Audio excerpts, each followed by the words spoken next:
Hello and welcome back to my channel. I am Dr. Suraya Shaheen and today I will teach you characteristics of Old English poetry. This is a very important topic in the history of English literature. Characteristics of Old English poetry.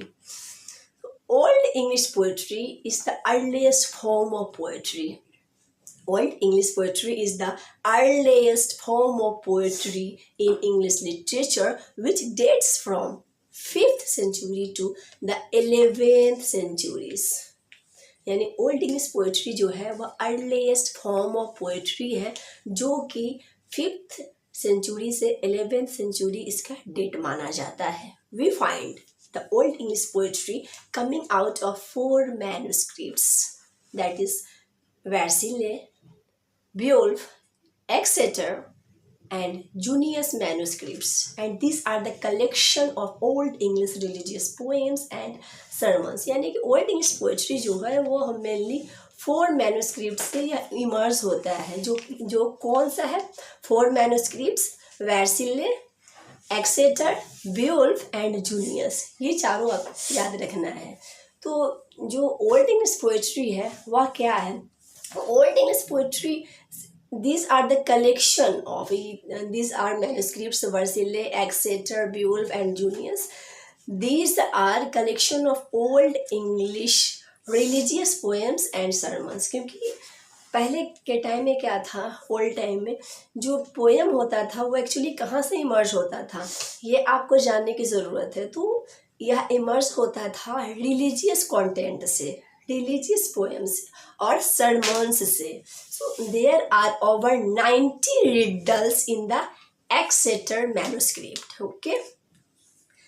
Next characteristic is oral. Many poems of Old English poetry were initially composed and transmitted orally before being written form. Many of the Old English poems were composed but never appeared in the written form. यानी कि old English poetry जो है वह initially compose कहाँ से हुआ? यह initially या ओरली होता था और बाद में यह रिटन डाउन हुआ. कैसे? क्योंकि जब आप इवोल्यूशन ऑफ इंग्लिश लिटरेचर पढ़ेंगे तब आपको समझ में आएगा कि लिटरेचर का इवोल्यूशन ही ओरल फॉर्म से स्टार्ट हुआ है. क्योंकि जब लिटरेचर का बिगिनिंग हुआ तो कहाँ से हुआ? जब लोग ओरली स्टोरी एक दूसरे को सुनाते थे, सरमन्स, रिलीजियस कंटेंट, ये सब जो भी होता था वहाँ से लिटरेचर का इवोल्यूशन हुआ. क्योंकि पहले प्रिंटिंग प्रेस था ही नहीं तो कोई भी जो फॉर्म होता था लिटरेचर का वह प्रिंट आउट नहीं हो पाता था. लेकिन यह तब से शुरू हुआ जब हमारा प्रिंटिंग प्रेस हुआ. अब हम देखते हैं कि many of the old English poems were composed but never appeared in written form. यानी कि जो इंग्लिश बहुत सारे ओल्ड इंग्लिश पोएम्स हैं जो कि कंपोज तो किया गया लेकिन वह रिटन फॉर्म में कभी अपीयर ही नहीं हुआ. फॉर एग्जाम्पल, बेरे is of the view that Caedmon, you must be knowing Caedmon. Caedmon composed a large number of poetry on biblical and religious themes, but only his hymn is known.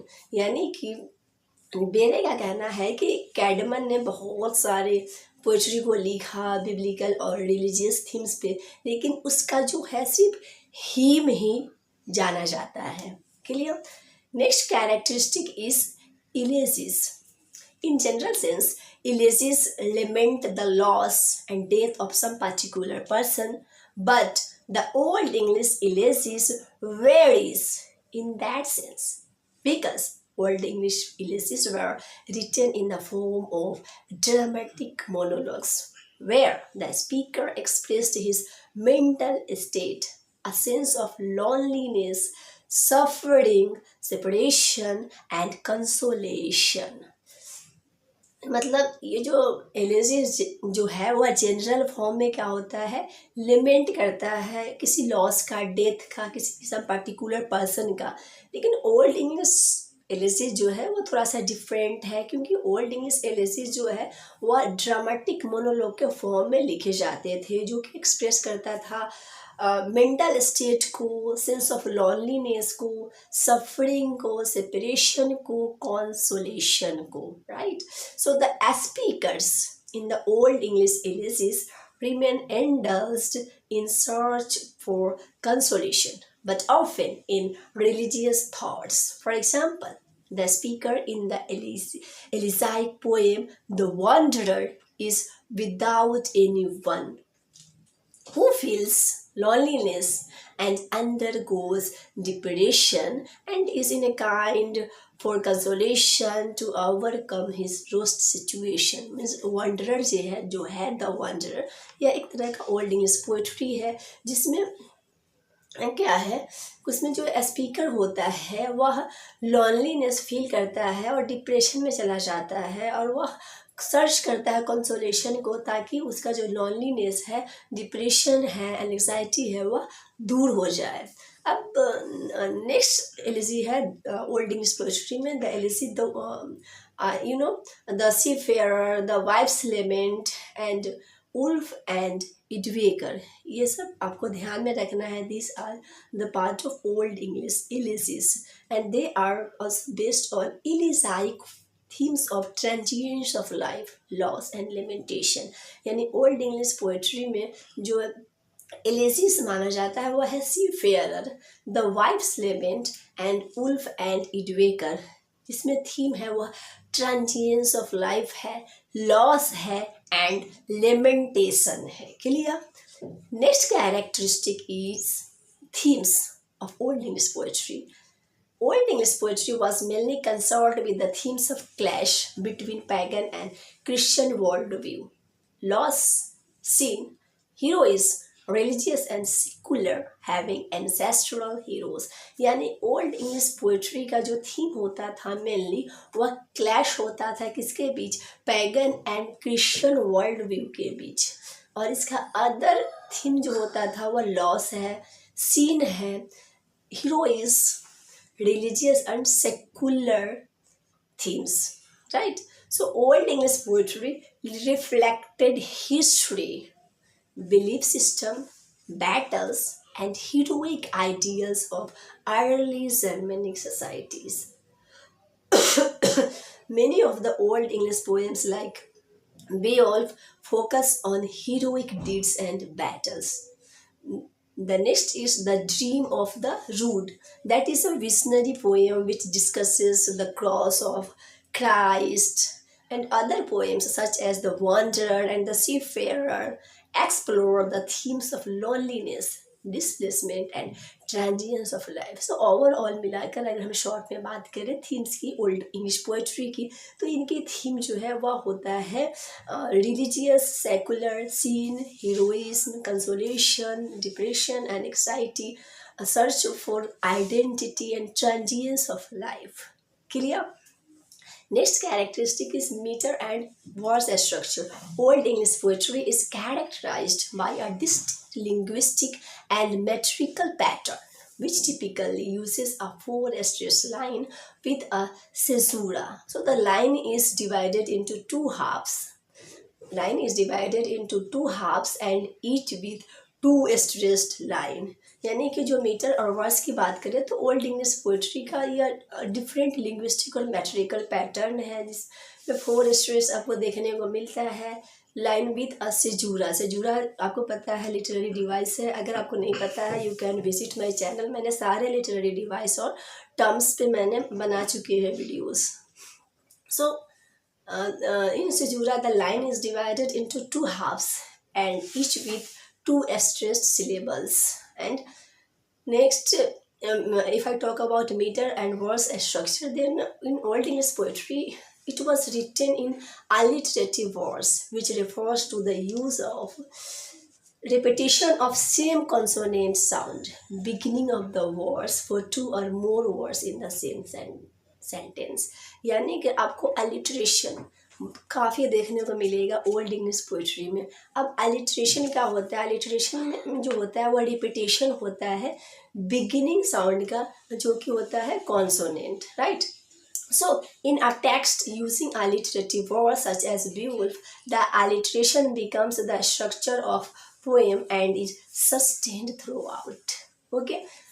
Next feature is language. Old English poetry is written in the Old English language, which differs significantly from modern English language. क्योंकि ये Old English poetry है तो definitely Old English poetry का जो language है वह modern English poetry से different तो होगा ही.